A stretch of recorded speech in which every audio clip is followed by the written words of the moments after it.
We all love a story of a dark horse who, after years of being oppressed, rises to challenge the norm.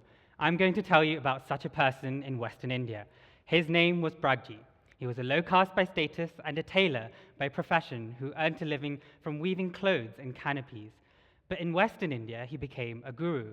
Now, in Hinduism, gurus are spiritual guides or teachers who impart knowledge and are believed to lead their followers to God. Pragji's beliefs and struggles as a guru in the 19th century impact thousands of lives even today, one of which is my own. For me, as a second-generation Gujarati Indian diasporan, this history was personal. I was therefore intrigued by how Pragji gained a reputation and a following in a society which seemingly debased him. Pragji was part of a religious movement called the Svāminārayaṇa tradition. Within this relatively new and devotional movement, the average follower made a senior monk their guru. Now, monks were men who had renounced the world and their family. They wore saffron clothes, they led celibate lives, and many believed monks possessed spiritual authority as a result of their sacrifice, strict religious practices, and knowledge. But Pragji was not a monk. In fact, he was a lay person much like you and me. He wore white clothes, he had not renounced the world, he did not go through formal initiation, although he did live a celibate life. Amongst followers, he was a low caste, which meant he belonged to the bottom of society. In this era, caste regulations dominated social interaction. Even the presence or touch of a low caste made people feel like they were being polluted. In such a context, his following was revolutionary, and in many ways, what we may now refer to as progressive.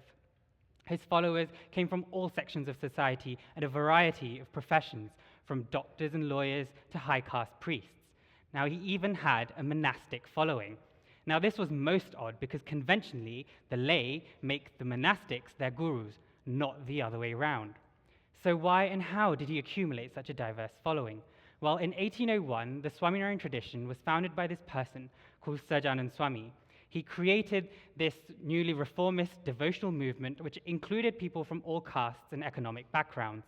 Many of these people worshipped him as the manifestation of the supreme single Godhead. In 1830, Sahajananda Swami passed away, leaving a spiritual vacuum in the tradition. Pragji had a guru by the name of Gunatitananda Swami, whom he and some others considered to be the incarnation of Sahajananda Swami's heavenly abode, and therefore his rightful spiritual successor. But not everyone agreed with this belief system. In fact, Pragji and his disciples were denigrated by those who disagreed with them, and even excommunicated from the tradition for some years. Pragji's followers believed he was spiritually enlightened, and therefore the next guru in the lineage after Gunatitananda Swami.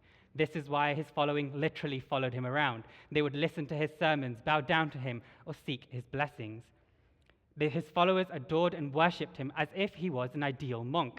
In fact, many letters refer to Pragji as this enlightened being, enlightened monk, even though he seemed an average person of a lower class. My research therefore shows how definitions of monkhood and monasticism were being rethought in this period through the emphasis of spiritual qualities over physical renunciation and clerical clothing. Power and established hierarchies came to be contested. Some monks felt threatened. They believed Pragji was taking away their religious authority and power. As a result, they tried to separate his disciples and sometimes even stop them from going to see him. In such a context, letters became important means of communication and tools for devotion. These letters are my eyes into the religious struggles of this era. As I read these letters in an Indian archive, I was taken by the variety of uses for letter writing. Some were private letters of confession, others were more public, addressed to numerous people.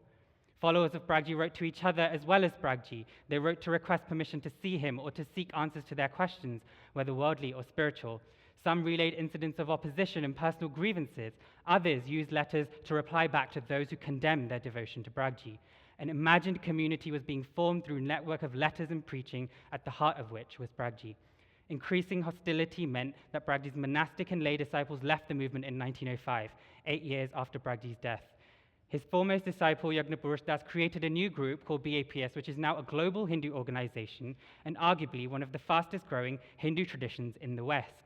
In 6 grand Hindu temples in North America and over 1,000 community centers and temples across the world stand the 2 images of Sahajananda Swami and Pragji's guru, Gunatitananda Swami.